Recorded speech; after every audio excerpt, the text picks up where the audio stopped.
Hello everyone, today I will show you how to activate a Steam account that you purchased on G2A.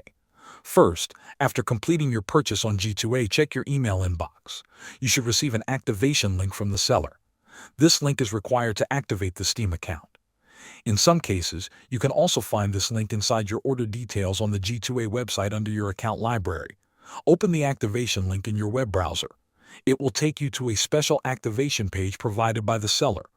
On this page, you will see a button that starts the activation process. Click the button and wait for the page to load. After that, the Steam account login details will be shown. This usually includes a username and a password. Sometimes the details are also sent to your email. Copy the information carefully and make sure there are no missing characters. You will need these details to log into the Steam account.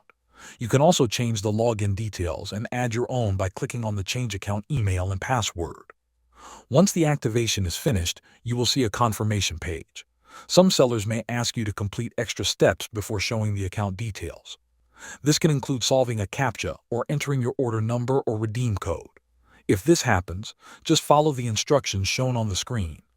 After securing the account, open the Steam website or the Steam app on your computer. Log in using the new details you set. Check the account settings to confirm everything is correct and working. This is how you activate a Steam account bought on G2A. Thanks for watching.